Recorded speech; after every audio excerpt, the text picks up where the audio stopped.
Manipur Party asi maruina Sri Laisram Gunna Singhna thabak paikhat pahokibani. Mahak Milling Department ki payroll 14880 da thabak torami. December Kristapta lising amaga chamapan nifu mathoida thabak pangthoktuna mahakna Mandalay da laki. Mandalay da anirak suba bom thadabagi nongalaga sagai da lan selami. Mafam asida Japan sifai thunglaba numit aduda sifai sing adu makoina pija pithak torami. Sifai sing aduna mangonda Gandhika hairami. Mahakna su mangak nomduna Gandhika hairami. Haibadi Bharat ki Gandhi ki kangbuni haibani. Guna Singh amasung Babudhon Sarmana Sifai Singh adubu Yathawong Station tana thinbirui. Matam khara leiraga mahak Mandalay da amuk laktuna Manipuri Pauna Independence League semki. League asigi President Kungi Makok Uthonten Sarmana oirami. Hairiba League asiga Indian Independence League ka yamna mari leinarami. Japana Brahmagi mafam pumnamak lawba loirabada noongma sok lising amaga chamapan nifunithoi September 13 Japan ki officer amaga Burma Police Inspector amaga car ahanba matongduna Sri Guna Singh na leiriba Mandalay Tami Dauji Pauna da laki. Kungi Makok Brajalala Sarmada Kungi miga wari sananingi mathangi numita lakani. Numit yungma matam na ngaibiramu hairami aduga chatkre. Numidasi Taurani Janma September tarik 19 sok lising amaga chamapan nifunithoi thoi. Kungi Makok Brajalala Sarmana numit adu Taurani Janma thoklagasu kungi manungda khwaidigi achangba Sri Guna Singh na oibani. Aduna Japan officer adu unabiu hairami. Asi hairam laga Brajalala Sarma chatkre. Hairamba matam adu chana Japan ki officer ama Burma Police Inspector amaga ayuk pung 12 tabada Kungi Makok Brajalala Sarma, Bayon Sarma, Suramani Sarma amasung Madhu Sarma makhoi mayam lakle. Makhoi mayam ga lakliba officer sing aduga wari khara sanare.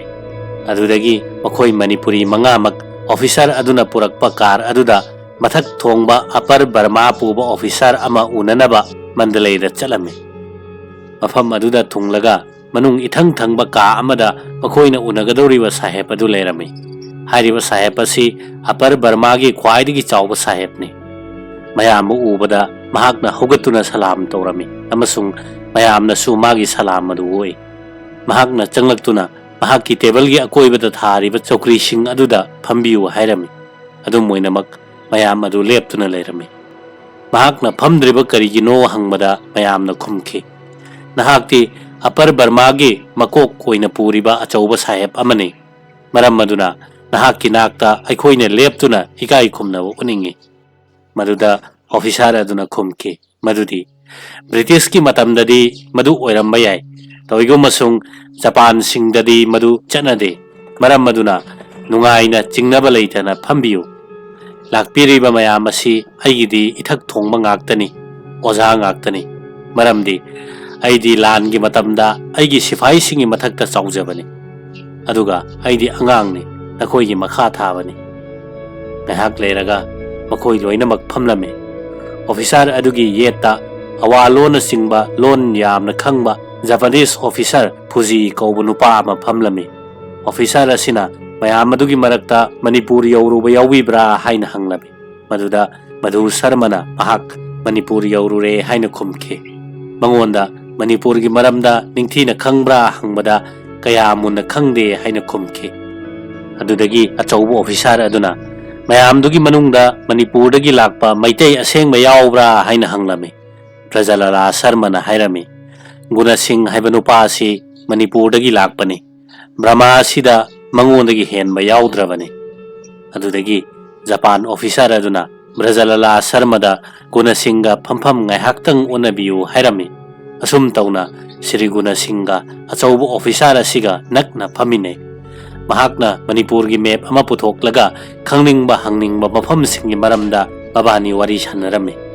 Sri Guna Singhna yarabadi Bharat amasung maruoina Manipur dagi British tanthoknaba haiduna Manipuri Pauna Independence League thonduna party ma semba kuire hairami.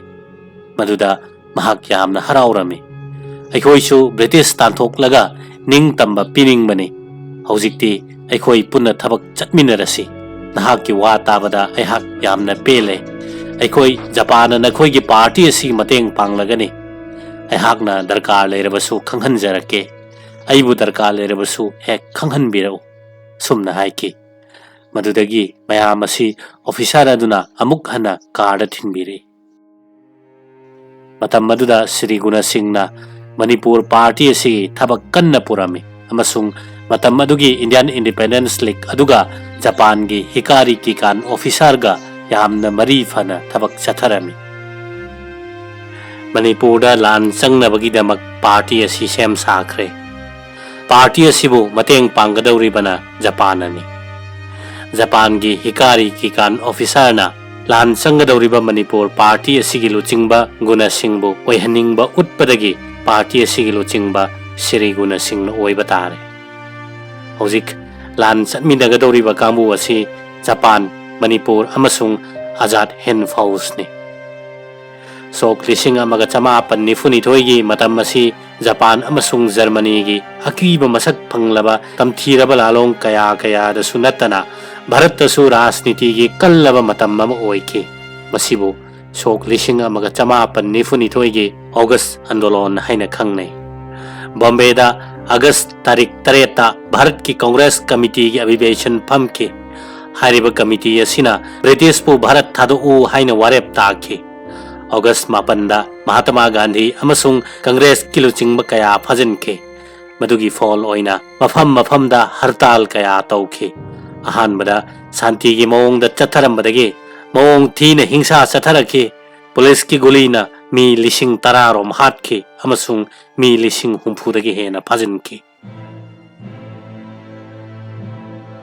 Singapore ꯑꯁꯤ ꯖꯄꯥꯟꯅ ꯁꯣꯛ 1992 February 15ꯗ ꯂꯧꯁꯤꯟꯈꯤꯕꯗꯒꯤ ꯂꯥꯟꯃꯤ 60,000 ꯖꯄꯥꯟꯒꯤ ꯃꯈꯨꯠꯇ ꯇꯥꯈ꯭ꯔꯕꯅꯤ ꯚꯥꯔꯠꯀꯤ ꯂꯥꯟꯃꯤꯁꯤꯡ ꯑꯗꯨꯅ ꯕ꯭ꯔꯤꯇꯤꯁꯀ ꯂꯝꯕꯥ ꯇꯧꯅꯕꯒꯤꯗꯃꯛ ꯂꯥꯟꯃꯤ ꯇꯦꯡꯒꯣꯜ ꯑꯃ ꯁꯦꯝꯒꯅꯤ ꯍꯥꯏꯅ ꯖꯄꯥꯟꯒꯤ ꯑꯣꯐꯤꯁꯥꯔ ꯑꯃꯅ ꯁꯤꯡꯒꯥꯄꯨꯔꯒꯤ ꯐꯔꯔ ꯄꯥꯛꯇ ꯋꯥ ꯉꯥꯡꯈꯤ ꯃꯇꯝ ꯑꯗꯨꯗ ꯀꯦꯞꯇꯦꯟ ꯃꯣꯍꯟ ꯁꯤꯡ ꯑꯃꯁꯨꯡ ꯑꯣꯐꯤꯁꯥꯔ ꯈꯔꯅ ꯁꯦꯞꯇꯦꯝꯕꯔ ꯊꯥꯗ ꯑꯖꯥꯗ ꯍꯤꯟꯗ ꯐꯧꯖ ꯁꯦꯝꯒꯠꯈꯤ ꯏꯟꯗꯤꯌꯟ ꯏꯟꯗꯤꯄꯦꯟꯗꯦꯟꯁ ꯂꯤꯒꯀꯤ ꯃꯀꯣꯛ ꯔꯥꯖ ꯕꯤꯍꯥꯔꯤ ꯕꯣꯁꯅ ꯁꯣꯛ 1992ꯒꯤ ꯗꯤꯁꯦꯝꯕꯔ ꯊꯥꯗ ꯀꯦꯞꯇꯦꯟ ꯃꯣꯍꯟ ꯁꯤꯡꯕꯨ ꯐꯥꯖꯤꯟꯈꯤ ꯑꯁꯨꯝꯅ ꯑꯍꯥꯟꯕꯒꯤ ꯊꯕꯛ ꯑꯗꯨ ꯀꯥꯏꯈꯤ ꯍꯥꯟꯅꯅ ꯏꯟꯗꯤꯌꯟ ꯏꯟꯗꯤꯄꯦꯟꯗꯦꯟꯁ ꯂꯤꯒ ꯍꯥꯏꯕ ꯁꯪꯁꯊꯥꯟ ꯑꯃ ꯂꯩꯔꯝꯂꯕꯅꯤ ꯁꯣꯛ 1992 ꯑꯒꯁꯠ 2ꯗ ꯁꯨꯚꯥꯁ ꯆꯟꯗ꯭ꯔ ꯕꯣꯁꯅ ꯖꯔꯃꯅꯤꯗꯒꯤ ꯁꯤꯡꯒꯥꯄꯨꯔꯗ ꯊꯨꯡꯈꯤ ꯚꯥꯔꯠ ꯖꯥꯇꯤꯒꯤ ꯁꯔꯀꯥꯔ ꯑꯃ ꯁꯨꯚꯥꯁ ꯆꯟꯗ꯭ꯔꯅ ꯃꯀꯣꯛ ꯈꯣꯏꯗꯨꯅ ꯁꯣꯛ 1992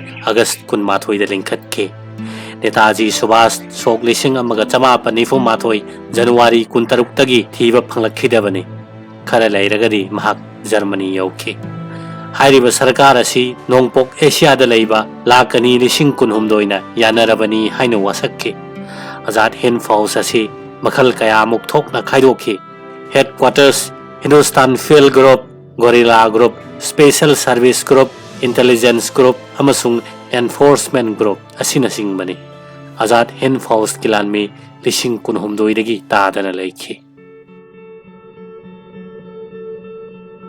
श्री गुण सिंह मतम खुदिंगमक्ता लोइननबा मंडलेदा पोकपा मणिपुरी बामोन मसा श्री चंद्रमणि शर्मा अमसुंग श्री ब्रजलला शर्मा मखोय अनिसु लान चटपा तारमे वफम असी सोक 1992 गी एप्रिल थादा मेमियोदा चतुना लान चंगदौरिबा असिगी मरमदा इंडियन इंडिपेंडेंस लीग की लुचिंगबा श्री गोपाल सिंह आईएनए गी officer captain Nepali Sharma Maymyo headquarters पुरीबा जापान की ऑफिसर लेफ्टिनेंट नाकामुरासन अमसुंग जापान ऑफिसर खरगा वरी सामिनखे गुण सिंह जापान की हिकारी की कन ऑफिस का मरी लेनना थबक कन्न पूरे महाकना मेमियोदा थुंगबा निनी सुबदा नुमिदांग पुंग 9:10 ताबा मतमदा ब्रिटिश प्लेन बोम थादकी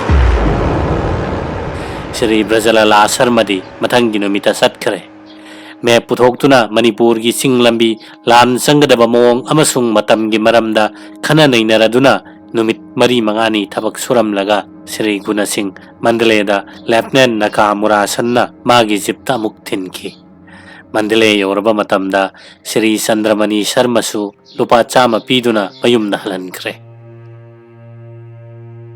Langi maramda watana nabagidamak sok lising amaga chamapan ni fuhumdoigi me thada Sri Gaura Hari Sharma ga loinana Sri Guna Singh Rangoon headquarter da sali. Rangoon yawada rail na yamna khudong thina numit mangani changlami. Hairiba numit asigi numidang pung tara taba matamda akhoi thungi. Amasung Rangoon sahada bom thataduna mai chakpadagi numidang adu pungan ngalami. Mathangi ayukta nganna hauraga Rangoon gi Golden Valley da laiba Hikari ki kan office ki headquarter da thunglaga Fuji Lieutenant ka unaki.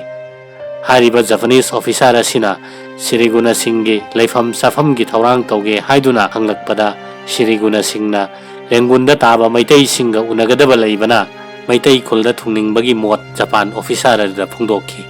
Yamna phare haiduna Japan officer aduna atai thabaki su sijinanaba haiduna Sri Guna Singh da lupa chani piki. Rangoon gi waimi maitai khulda sangduna Sri Guna Singh na mayam ga unaki amasung Manipur bu minai uheliba British puntan thokna ba honabada thawai yonduna thabak paikhatpana maitai khudingmaki kokthakta taraba mathauni asumna haiki. Manipur dagi thapna laikhraba maitai sing aduna Manipur gi izat ngaknaba thabak paikhalakpada pipum khudingmakna machin thangna thabak paikhatninglami. British pulaman khomningba pendaba amasung asawbagi ina makhoi khudingmakki maithong nganghalami. Sri Ngangbam Thanel Singh amasung Lairian Lakpam Irabot na singba ahal mayam na haike British tanthoknaba Bharat ki zat khudingmakki mipum su na yauduna lan kagadaba matang asida aikhoina iraiba ki seba tawgani haina songthoklakpa si aikhoigi Manipur gi yamna phabani Ishorna su mateng pangsano. Sri Guna Singh na Manipuri basti waimi da leiduna numit khudingi pung mapanda Hikari ki kan office kaduna lan gi thawong kaya hek tane. Numit tarani muksubada Japan officer sing na Pacific Ocean gi ithat sing amasung Bharat ki mafam kaya mukta Japan na bhom thadabagi maramda Sri Guna Singh da tattana khanghalami amasung me puthoktuna taklami.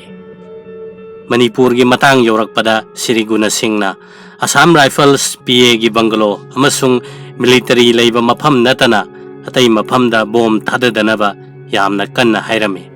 Manipur na luna ningnariba Sri Govinda gi mandirda bom thadaroidabani haina kanna ngangnarami. Mahakna yaba makai Manipuri praja singbu kanna ba hotnarami. Mahakna Japan gi officer sing aduda haikhibadi Manipur gi tampak asi praja sing krik inana tabani. Khun khudingi uwa ina saba yumna ayamani yum ama chakpada khun ama tumna chakadabani. Manipur gi yumdi manungda chana thaknaba phaugi godam amasung chaksang punna oibani. Kuna singi wa taraga Japan sing aduna karisu nungsa thiganu hairami. Nongma wari sanabada Rangoon gi Hikari ki kam office ki Lieutenant Fujida Sri Guna Singh na haiki Manipur bu British na lauduna aikoi Manipuri singbu minai oina thambasi koknaba nakhoiga marup sanaduna lan soknaraga amuk hanna thainagi mataugum ningtamna panaba amasung Manipurda nupi landa Manipuri nupi singbu British ki sangin na thinkhiba ahing chupa ima ibel singna Manipur sahar Imphal gi machi da wana lenkhiba aduga Manipur gi ningtam landa pauna amasung maraibak ningba kayana mathwai katkhiba Manipur gi damakta Parsi gi sagai da kakhiba Pir Tikendrajit amasung Thangal gi laman singe haibagi damak thabak asi paikhatpani. Wahi adu tabada Fuji Lieutenant na yamna harauna hogattuna Sri Guna Singha khut singnaraga hairi isagi oijaba thadoktuna jati gi thabak tawningba adumakne aina pamjaba. Japan amasung INA na Bharatagi British tanthoknaba changadawriba lan asi amana Manipur romdagi atopa amana Arakan lomdagini aduga hobadi Manipur romdagina hangadabani. Maram maduna Manipur liksu lanjang asida yaudaba yadrabani haina Sri Guna Singh da khanghankhi. Sri Guna Singh gi chanaba khoros ki damak Japan singna hapta amada lupa chama chama matam masida mateng pangki. Amasung Sri Guna Singh aduga Sri Gaurahari gi kharaski damak lupa chani puthoktuna piki. Japan singi presta Bengali mayek yorami amasung Bengali singsu yorami. Maitai ronda iba che chaina ba Sri Guna Singh na Maitai longi pamphlet su iba tarami. Maram maduna mathangi numita Maitai londa iba pamphlet adu Japan Singh da khangale. Ahan bada office ta wa tanaraga mathang da press ta sangduna Bengali compositors sing na tawriba thabak sing adu yengsin batarami. Mataw asum tawduna pamphlet makhal ani namle. Asumna tha makhai amamuk leiraga nongma Japan officer sing na aeroplane da Singapore da chatuna Netaji Subhash Chandra Bose ka unarunaba Sri Guna Singh da hairami. Maduda Sri Guna Singh na Netaji Subhash Chandra Bose Rangoon da karamba kanda lakadage haina hangbada hapta amagi manung da lakpa yai hairami. Maram maduna Netaji na Rangoon da lakpa matamda unanaba wada lainaki. Adudagi Mr. Fuzina Guna Singh da Manipur gi Rajniti da thawai yauba neta kharigi maming eduna piu aduga makhoi na maraibaki ning tamnabagi damak kari tawkhiba haibadu tao mahai haibana kana le makhoi sing adugi maming eduna piu hairami. Mahakna matik chai haina khanbalu sing basingi manungda Sri Hizam Irabot Singh member, Sri Elangbam Tompok Singh, Sri Lairen Singh, Nongmai Kapam Gopal Singh, Muhori Koijam Amubi Singh amasung Mahendra Singh na chingba maming piki. Aduga loinana masa masagi pham thadoktuna prajagi kanananaba hotnai haina liki. Maduda Japan officer sing aduna hairiba neta sing asi kari tawki. Karamna thabak thadokkibage hangbada Sri Irabot Singh member na Sadar Panchayat Court thadokpa, Sri Elangbam Tompok Singh na office ki kerani gi thabak thadokpa, Sri Lairen Singh na konung thadoktuna miyam gi kananaba yakairo na chingba phongkhiba Sursan English School lingkhatkibagi maramda sugaina taki. British Rajput tukat chabadagi Manipuri nupi singna akanba andolon tawkhibagi maramda su munna khanghanki.